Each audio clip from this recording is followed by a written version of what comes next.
안녕하세요. 사연살롱이에요. 오늘의 사연입니다. 제 스스로는 잘했다, 잘된 거다 생각하는데 친한 친구부터 부모님까지 미쳤다고 다들 화만 내니 어디 가서 맘 편히 말할 수 없어 이곳에 글을 씁니다. 20대 중반, 졸업 후 취직한 회사에서 남친을 만났습니다. 거래처 대표로 있던 남친은 30대 초반에 잘 나가는 사장님이었죠. 인물도 멀쩡하고 키도 크고 돈도 많고 지금은 예비 신랑입니다.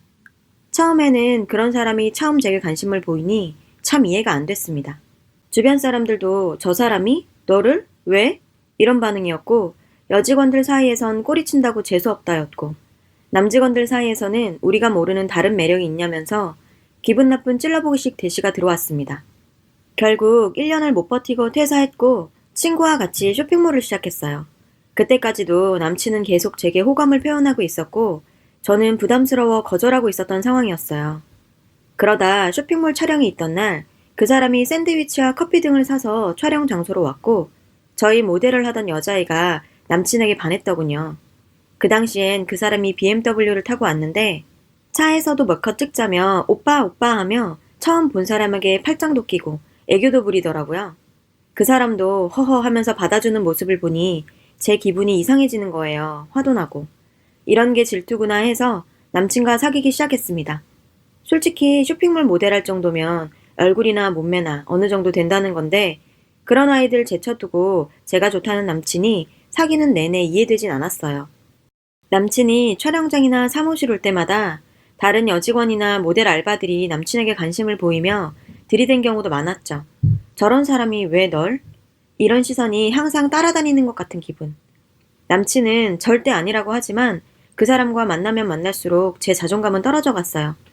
원래도 형편이 그리 좋지 않던 집안 사정이 얼마 후 아버지가 친척분께 서준 빚 보증 때문에 대출금 갚고 있던 전셋집에서도 쫓겨나게 됐고 제가 사무실에서 먹고 자고 하게 되자 호텔도 잡아주고 직접 나서서 우리 집 이사도 도와주고 힘든 시기에 힘이 되긴 했죠.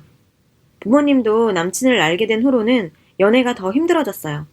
우리 부모님의 결혼 종용이 이어졌고 은근히 뭔가를 바라는 듯한 뉘앙스의 말을 자주 하셨거든요. 어느 시점부턴가 나도 나를 좋아해주는 이 사람이 좋은 게 아니라 이 사람이 내게 보여주는 재력, 그게 너무 좋더라고요. 내 돈 주고는 절대 못 가볼 호텔이라든지 고급 일식집이라든지 농담처럼 우동 먹으러 일본 간다 하는 걸 실제로 하고 나니 이 사람이 내게 쓰는 돈의 맛이 너무너무 좋아지더라고요. 기분이라며 차를 사는데 그냥 벤츠로 아무 생각 없이 사버리는 이 사람의 재력이 든든하기도 했고요. 오묘하게도 이 사람과 같이 있을 때 사람들의 시선에 자존감이 뚝뚝 떨어지다가도 항상 나만 벌어보는 이 사람 눈을 보면 또 알 수 없는 자신감이 생기기도 했어요. 이 사람은 내게 꾸준히 결혼에 대해 어필해 왔습니다. 그래서 가족에 대한 것들도 얘기하곤 했죠. 결혼한 누나가 한 명, 1살 어린 남동생이 한 명 있었고 식구들 1년에 한 번씩 해외여행 다니고 리조트에 무슨 회원권도 있고 고척인가 삼척에 별장도 있었어요. 제주도에 세컨하우스도 있대고 식구들 다 외제차 굴리고 다니고 이 사람과의 결혼을 꿈꾸면 그냥 모든 게 다 드라마 같았어요. 돈 많은 남자와 돈 없는 여자. 그래도 너무 사랑하는 우리. 그냥 그랬으면 좋았을 텐데 전 결혼보단 지금 이 사람의 돈으로 내가 충족하고 있는 이 여유로움이 조금 더 유지되길 바랬어요. 복잡한 생각들도 많고 현실적으로 결혼은 누가 봐도 힘들 것 같았어요. 솔직히 빚 갚고 있는 상황이었고 저는 계속 결혼을 미루고 남자는 재촉하고 그러다 어느 날 말도 없이 예비 시어머니 될 분과의 깜짝 식사 자리를 가지게 됐었어요. 언젠가 남자친구의 전 여자친구를 본 적이 있어요. 우연히요. 길 가다 남친이 어떤 사람을 보고 깜짝 놀라길래 누구냐 물어봤었습니다. 정말 예쁘고 어디 하나 빠지는 게 없더라고요. 유학 다녀온 인재에 집안끼리도 아는 사이였더라고요.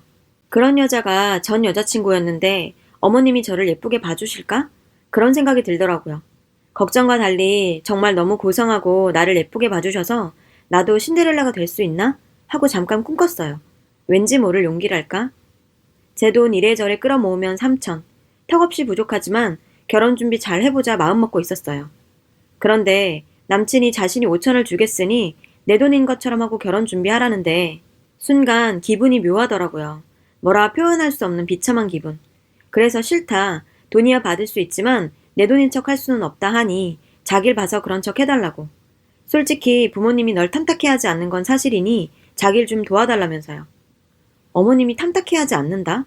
아니 그럼 저한테 한 행동들은 뭐였나요? 결혼하면 2년 정도는 정부치고 살자고까지 하셔놓고 왜 뒤에서 그러시는 건지 기분이 이상했죠.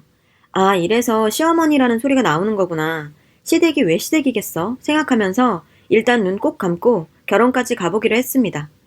상견례 날 남친이 우리 태우러 와서 같이 이동하고 있는데 남친이 혹시 모르니 알고 계시라면서 말을 꺼내더라고요. 지금 살고 계신 집은 자가인 걸로 하고 월세거든요. 그리고 따님 결혼 준비 자금은 8천이라고 알고 계시라고. 그때 농담처럼 아빠가 결혼하면 김서방 덕에 진짜로 집이 생기겠네 하면서 싱글벙글 하시는데 겸연쩍어 하면서 허허 웃는 남친 얼굴을 보기가 민망하더군요. 상견례장에서 예비 시부모님을 뵈었을 땐 왠지 어쩔 수 없이 나오셨다는 느낌을 강하게 받았습니다. 그래도 끝까지 저희 부모님과도 고상하게 얘기해 주셨어요. 그래요. 그것만도 감사해야죠. 자기 중 예비 시모가 또 그러시대요. 아쉽다 하시면서 우린 애들이 한 2년 같이 살다가 나갔으면 좋으련만 우리 아들이 결사 반대네요 라고 웃으면서 말씀하시는데 그 와중에 엄마가 결혼하면 그 집안 가풍도 익힐 겸 몇 년 같이 사는 것도 괜찮죠 라고 말하길래 그냥 그렇게 농담처럼 말하고 끝난 줄 알았더니 그 집에 들어가서 살으라고 난린 거예요. 그럼 그 집에 뭐 혼수 들어갈 거 있냐면서 들어가서 살고 네 결혼 자금 남을 테니 달라고. 그래서 제가 내 돈이 아니고 오빠 돈이잖아. 남으면 다시 오빠를 줘야지 했더니 그 집이 돈 몇천 없다고 죽냐고. 근데 우리는 죽는다고 합니다. 숨이 꽉 막혀오네요. 그때부터 이 결혼이 내 부모가 무섭기 시작했고 남친이 너무 불쌍하더군요. 남친 만나 얘기했습니다. 내가 왜 이런지 모르겠지만 자꾸 안 좋은 결과만 예상된다. 왠지 결혼하게 되면 당신도 나도 너무 불행해질 것 같다 하니 자신은 괜찮다고 하는데 저는 이 결혼 꿈꾸면서 행복하지가 않아요. 막말로 남친이 비싼 스테이크를 사줘도 이 상황이 불편하고 모든 게 숨이 막히는 것 같고 짜증나기 시작했어요. 그래도 신데렐라가 될 수 있으니까 하고 스스로 위로하며 결혼 진행을 하고 있었어요. 그러다 제가 정말 바닥에 있구나. 나는 왜 이것밖에 안 되지? 생각하게 되는 결정적인 일이 생겼어요. 남친 누나는 현재 해외에 있어서 다음 달에 보기로 하고 우선 남친의 남동생을 만났어요. 자기 여자친구를 데려왔더라고요. 형 가면 자신도 곧 결혼할 거라는데 지금 대학생이라는 그 여자애는 얼굴도 이쁜데 학교도 연세대, 부모님이 의사이고 언니가 변호사라네요. 영국으로 유학도 갔다 왔대고 차도 무슨 스포츠카 같은 외제차. 아, 이게 진짜 끼리끼리구나 싶더라고요. 다시 남친의 전 여자친구 생각이 나더라고요. 어느 하나 빠질 것 없는 사람들. 세상에 존재하지 않을 것 같던 사람들. 나는 불청객이구나. 분명 내 위주로 얘기가 돌아가고 있는데 나는 할 말이 아무것도 없는 거. 그 여자애도 저에 대해 알고 있는 것 같았어요. 표정과 행동이 그냥 저를 무시하고 있었으니까요. 그냥 웃는 거 외엔 아무것도 할 수 없는 불편함. 정말 이득이 눈에 보여 눈 감고 있었는데 현실을 직시하게 됐어요. 맞잖아요. 저도 그냥 돈 보고 좋은 여자들과 다를 게 뭘까요? 안 맞는 속옷이라도 입은 것처럼 불편해서 편하게 숨도 한번 크게 들이키기 힘든 기분. 집으로 돌아오는 차 안에서 그냥 눈물이 쏟아지고 남친은 당황하는데 헤어지자고 했어요. 헤어져 달라고. 이런 마음으론 결혼할 수 없고 나는 우울해서 미쳐버릴지도 모른다고. 내 스스로 계속 비교하고 견눈질하는 내가 싫고 작게 쪼그라들어서 숨도 못 쉬게 될 것 같다. 나는 신데렐라 할 수 있는 애가 아니었다고 말했습니다. 너무 울어서 목소리까지 쉬어버렸는데도 악다구니 써가며 얘기했는데 괜찮다고 내가 있잖아 라고 안아주는 남친이 왠지 모르게 미웠어요. 집에 와서 결혼 안 할 거라 얘기하니 아빠에겐 뺨까지 맞았고 엄마는 머리 싸매고 누웠어요. 친구들은 저보고 배부른 소리에 미쳤다 하지만 한편으론 잘 됐다면 쑥덕거렸죠. 아니면 내심 바랬던 일인지. 파혼 소식 전하고 예비 시모한테 연락 한 통 올 줄 알았더니 아무 말도 없네요. 그 사람 역시 힘들었던지 일주일쯤 후에 식장이랑 신행 취소했다고 연락 한 통 오고 끝. 다 내가 원한 대로 된 건데 왜 아직 눈물이 나는지 붙잡고 되돌리려면 되돌아갈 수 있을 것 같은데 되돌리고 나면 다시 발을 빼고 싶어질 것 같은 기분. 아마 부모님 눈에는 그 사람이 황금알을 낳는 거위처럼 보였겠죠. 우리 부모님한테 그런 모습이 원래 있었던 것 같지는 않아요. 아마 그랬다면 그 사람이 가진 부에 대해 솔직하게 말하지 않았을 거예요. 아니면 그런 부모 밑에서 큰 저도 그냥 돈이면 다 되는 사람이었겠죠. 부모님이 돈 때문에 저한테 그런 말들을 했을 때 그렇게까지 실망하지도 않았을 거예요. 원래 그랬었다면 말이에요. 동화에서도 거위 주인 부부도 욕심 있는 사람들이 아니었지만 황금알을 낳는 거위를 보고 점점 욕심이 커진 것처럼 말이에요. 처음 이사 돕겠다고 온 그 사람의 외제차를 보고 돈이 좀 많나 보다 했던 게 어느 동네 산다고 하니 괜히 달라 보이고 회사까지 운영한다니 또 마음이 동하고 조금씩 욕심이 커지셨던 것 같아요. 그 사람도 농담처럼 자신이 있는 게 돈뿐이다. 따님 제가 데려가면 진짜로 호강시켜줄 수 있다. 이런 얘기를 했고요. 그리고 제 마음은 그 사람의 돈도 돈이지만 나를 사랑해준다는, 사랑받는다는 그 느낌이 좋았던 것 같아요. 그 사람이 좋아도 그 앞에서 너무 작아지는 내 자신이 스스로 싫어서 마음껏 좋아하지도 못했어요. 내가 너무 초라하고 비참해지더라고요. 언젠가 그 사람이 그런 말을 하더군요. 네가 좋은 이유 중 하나는 다른 여자들과 달라서라고요.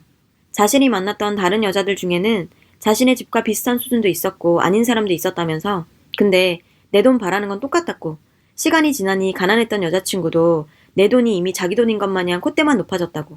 그런 거에 지쳤는데 저한테선 그런 모습이 없어서 좋다고요. 사실 저는 그런 거 느낄 틈도 없이 나 자신을 비교하고 비하하며 누군가에게 비교당한다는 생각으로 매일 조금씩 자신감을 잃고 있었어요. 이 사람 곁에서 작아지는 나를 스스로 감추고 싶어서 수준에 맞지 않는 사치도 해봤고 또 그 사람한테 분수에 맞지도 않는 선물을 요구하면서 당당한 척도 해봤고요. 뭘 해도 마음이 무거웠지만 저도 이 사람 곁에만 있으면 다 누릴 수 있겠구나 하는 마음도 있었기 때문에 그래, 난 충분히 매력있고 괜찮은 여자인 척 하면서 불안한 마음을 다잡고 있었어요.